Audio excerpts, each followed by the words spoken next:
What is up, gang, and welcome back to another episode of Inspired By. My name's Will. I make an assortment of music under the moniker Hushchild. Today I wanted to give you 10 tips that I bear in mind when I'm creating a custom drum rack in Ableton for finger drumming or just production in general. Let's dive into it.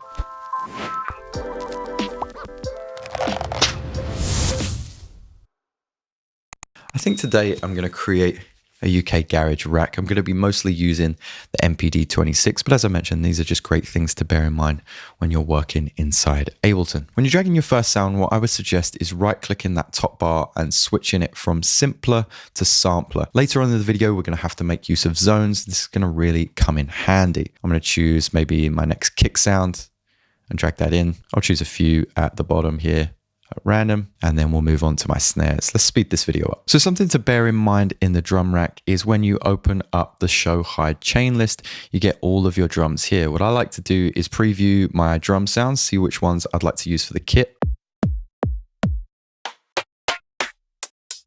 So when you start to move around your sounds, notice it goes kick, snare, hat. They don't actually change in the chain view. If you right click and then select sort chains, Ableton will adjust the chain list so it goes in order of the sounds that you have inside the drum rack. Super handy.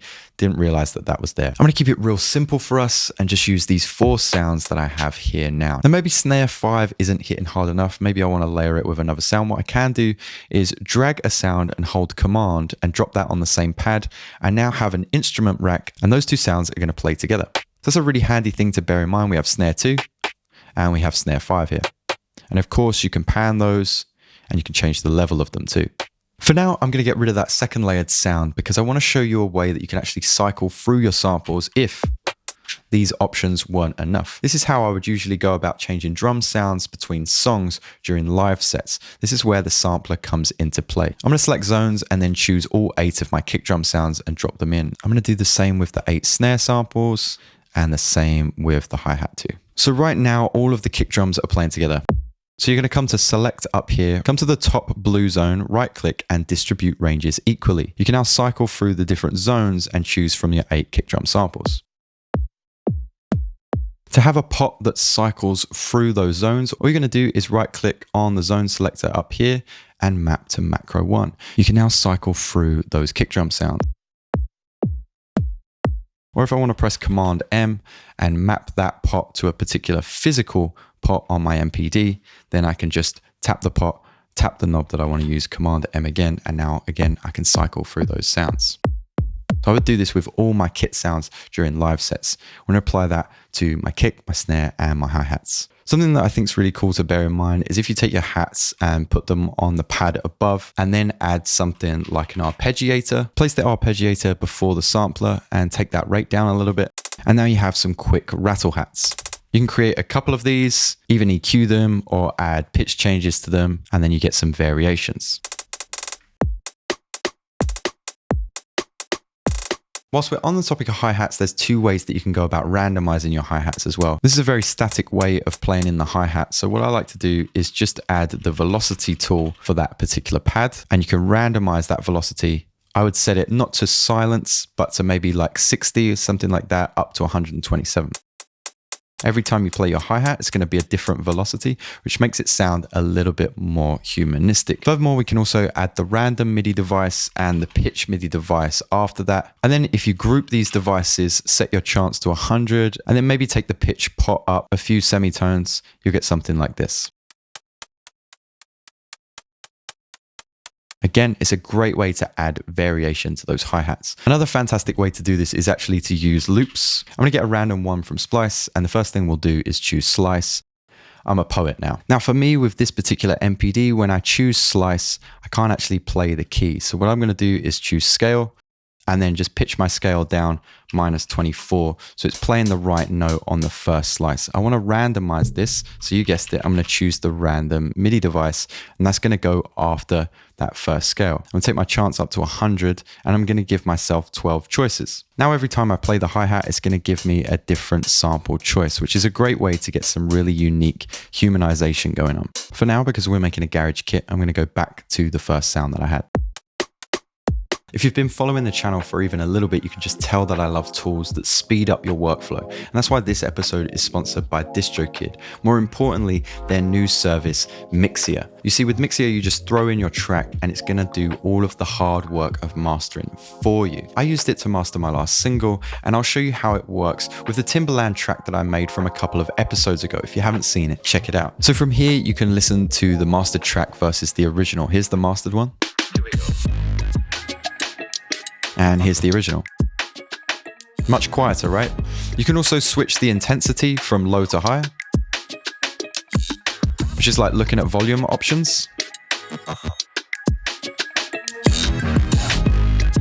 And the EQ options allow you to tilt the curve. Is it going to be a brighter master or something that's a little warmer?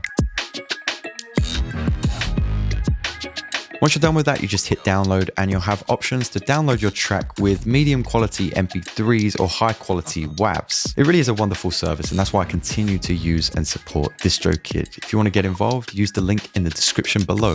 Let's get back to the drum rack. Another fun thing to bear in mind is if you had a long sample like this and you wanted it to cut off with the hi-hat, then you could set up a choke group. All you have to do is come to input output, set your choke group to 1 or another digit. I'm going to set both my hi-hats to choke group 1. If I hit either of the hi-hat pads, it will choke or cut off the other sound.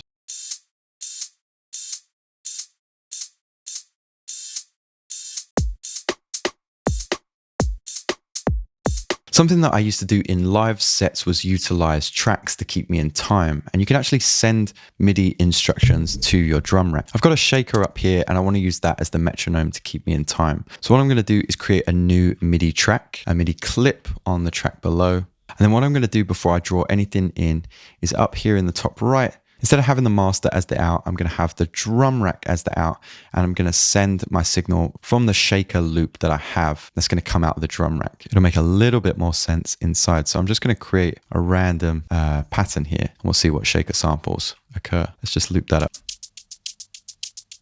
Awesome. So this is playing from the empty MIDI clip, but as you can see, it's coming out of the drum rack. So now that shaker is going to keep me in time, even though it's playing from the drum rack, and I can play over it.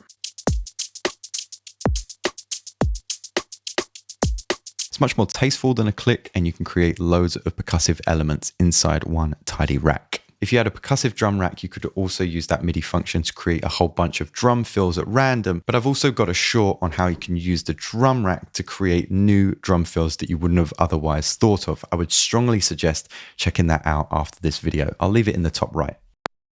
Now, if you're a little bit like me, you're probably going to want to mix these drums on separate tracks. So let me show you how to do that. So right now I've got all of my drums inside one drum rack, but if I come back to chains and right click and choose extract chains, then what I'll do is separate my drums, including the recording that I've done, onto a separate track. Go back to that drum rack, maybe I want to extract the snare, extract chains, and there's my snare on a brand new track. You don't have to do that, however, because if you hit tab and then hit this drop down arrow, you'll have all of your tracks as normal with the mixing meters at the bottom. Last but not least, if you hit R, you'll have options for return audio tracks here. I like to add a little bit of reverb down the bottom here, and to send that signal to the reverb, we'll take the snare for instance, you're just going to want to hit the S. That gives you a send A extension. We're going to choose the snare, and there's our reverb.